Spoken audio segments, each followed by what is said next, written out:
melaporkan kepada anda semua keputusan bedah siasat Zara Khairina selepas 8 jam pembedahan dilakukan.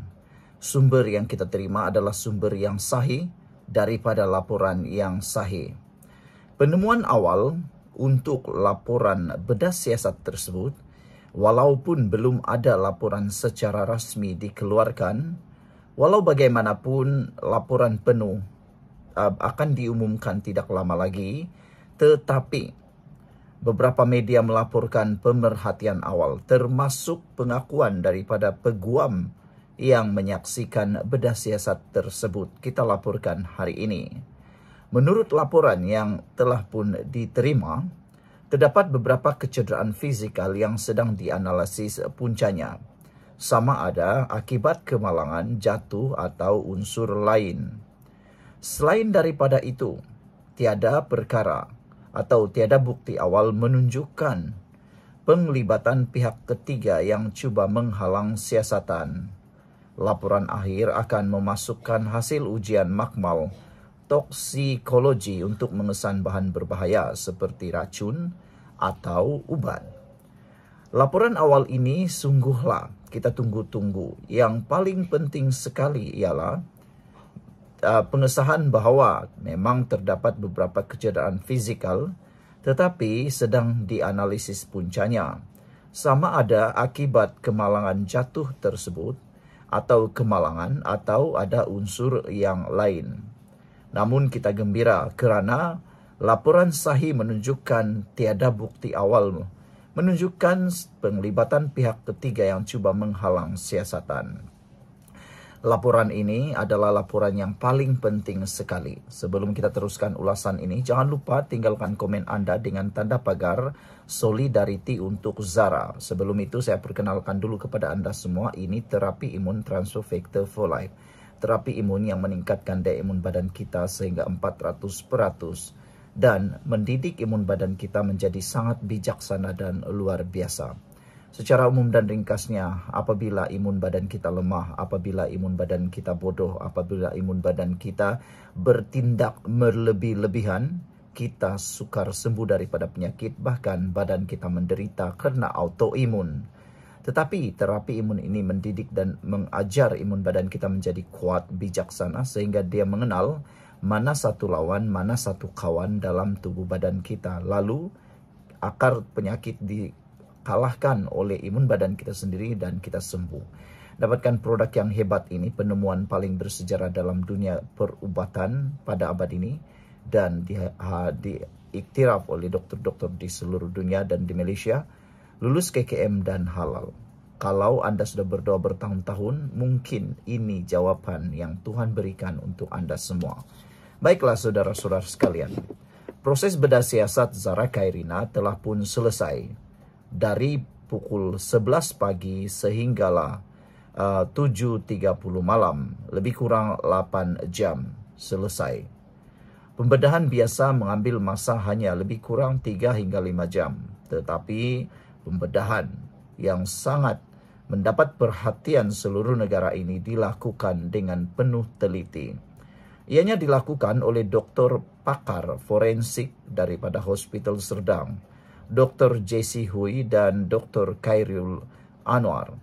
Manakala seorang lagi pakar forensik daripada HQ Hospital Queen Elizabeth I juga turut terlibat. Dan seorang wakil keluarga dan seorang peguam iaitu Shahlan Jufri turut berada menjadi pemerhati terhadap pembedahan tersebut supaya tiada lagi kesangsian, dan inilah yang paling kita harapkan. Selain daripada itu, seorang pegawai polis dari Jabatan Siasatan Jenayah JSJ IPD Sipitang dan kontijen Sabah juga telah berserta di dalam ujian dan bedah siasat tersebut.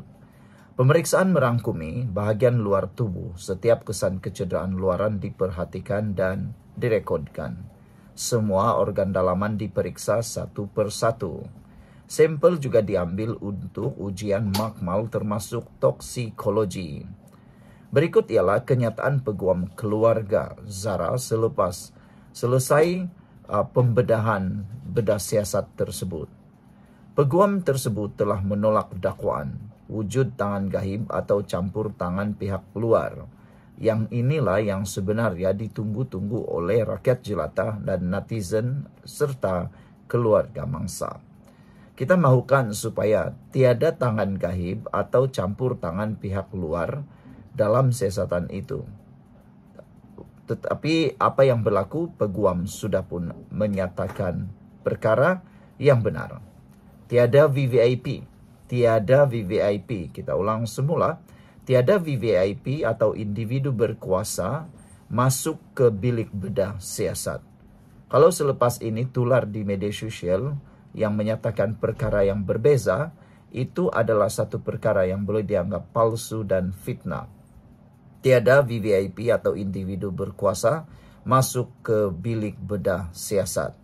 Segala prosedur mengikut standard forensik antarabangsa dan telus. Bedah siasat disaksikan sendiri oleh beliau dari awal hingga akhir. Peguam menyifatkan kerja pasukan forensik sangat profesional dan tidak ada yang disembunyikan. Bermaksud, kalau ada laporan lagi yang datang daripada peguam itu, yang berlainan daripada kenyataan ini, bermakna itu adalah palsu dan fitnah. Saudara-saudara sekalian, yang lebih menarik ialah apakah langkah seterusnya selepas bedah siasat ini. Laporan penuh dijangka siap dalam 1 hingga 2 minggu selepas semua ujian makmal selesai. Peguam keluarga akan menerima laporan itu terlebih dahulu sebelum diputuskan sama ada akan ada inquest siasatan kematian di mahkamah. Jenazah akan dibawa pulang ke Sipitang untuk dikebumikan selepas selesai urusan di Hospital Queen Elizabeth I. Dan laporan di lokasi semalam telah menyatakan bahawa jenazah telah pun dibawa pulang ke Sipitang. Jadi kesimpulan paling penting yang wajib anda sebarkan ialah tiada campur tangan luar, tidak wujud tangan gaib, tiada mana-mana individu yang dibenarkan masuk dalam bilik bedah. Dalam proses bedah siasat itu, disahkan tiada VVIP yang muncul. Pemeriksaan juga telah dibuat secara telus di hadapan wakil keluarga dan pihak polis. Semua organ dan kecederaan diperiksa dengan sangat terperinci. Tiada lagi yang mahu dipersoalkan. Dan laporan penuh belum keluar. Hanya penemuan awal dibincangkan secara dalaman. Dan pastinya kita menunggu keputusan laporan penuh yang dijangka akan disampaikan dalam 1 hingga 2 minggu lagi selepas semua ujian makmal selesai. Saudara, itulah dia fakta rasmi dan menentang fakta media sosial yang sangat tidak membawa kebenaran. Sekian dulu untuk kali ini. Jangan lupa tinggalkan komen anda dengan tanda pagar solidarity untuk Zara. Jumpa lagi. Bye-bye.